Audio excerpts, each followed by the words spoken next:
So, like, for instance, let's say you have no races. Let's say you have no classes, no nothing. There's no purpose in your life. You know, people need to have purpose to get up. They need purpose to perform. You need to get to a point in your life where there's nothing on the docket. There's no 5K. There's no I'm going to get into school to be this or that and still perform to the highest level. Because what people don't get is one day that thing's going to come up. And if you're not constantly performing without purpose, you're not going to be ready when the time comes. It's this magical thing, purpose, that we're all looking for. But what's funny about it all is that we need these things to perform. But we don't take a second to realize the purpose is always there. The purpose never leaves us because the very purpose is you. You are always the purpose. There may be another purpose, like being a SEAL or going to college or whatever, but the main purpose in life is you. So if you wake up in the morning and you don't want to do something, you don't care enough about yourself. And that's what you need to really research is, man, why am I not doing this for myself? Because that is the number one purpose in life, is to better oneself. So that's the only purpose I fucking need. So the reason I get up every day, even though there's no race or there's no school or there's nothing in front of me, is because I have pride in myself. But where do you go to? You wake up on a morning, it's cold, it's wet, it's dark, you've got no cartilage in your knee, you've got shitty shorts, whatever it is that's the issue today. Keep talking. You've got these problems, right? I need you to keep talking about what you were just saying. It's warm on the couch. That's Your it. missus says stay in bed. That's it. It's comfy, That's it's it. cozy. That's You've got it. work later on. You had an argument last night. You're slightly it. hungover. And I know every motherfucker ain't gonna do nothing. So this is how you love love. That's how you love love. I know there's a whole bunch of people with that right there. That fires me up. That makes me fucking happy what you just said. That brings joy to my life right there. Why? Because I know there's so many people that have the ability and just refuse to get off that couch. Refuse to study a few more hours. Refuse to go deeper, to go further. And that's where I gain the advantage.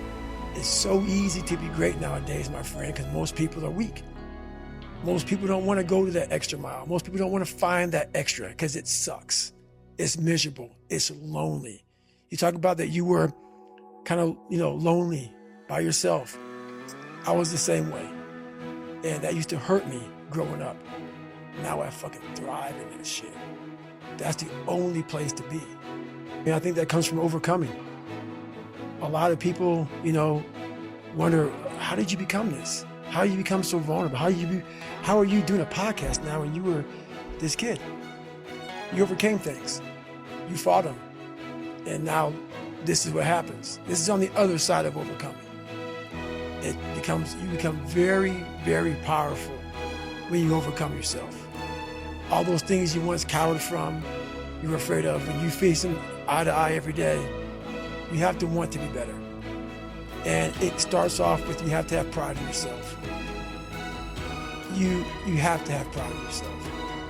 You have to have, there's something about you, whether it's your last name, whether it's just the smallest thing, you have to be proud of yourself. And if you have no pride in yourself, I can't give it to you. Because you're always going to compromise. You're always going to fold. Always. I'm very proud of myself. That's why when people said, you know way you can do better than Can't Hurt Me. Roger that.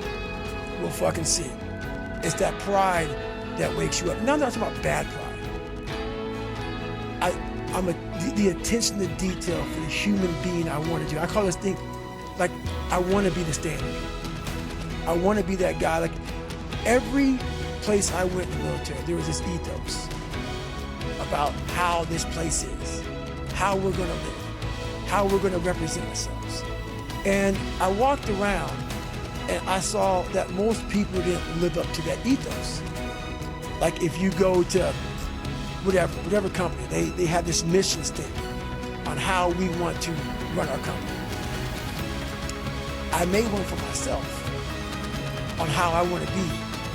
And That is why if people can make up a mission statement, an ethos in which they want to live by, and every morning you wake up, you hold yourself accountable to that mission, not a company's, your own. Make up your own mission statement. What do you want to be in life? And once you do that, now you can work with somebody to get better. You can work with yourself to get better. But until you know what you want to stand for, you will always just be sitting down. You'll never stand for anything. And when you hear that from somebody who gets it, you know it because you can look in their eyes. You feel that energy, man. It connects immediately. They're out here to get a job done. Roger that.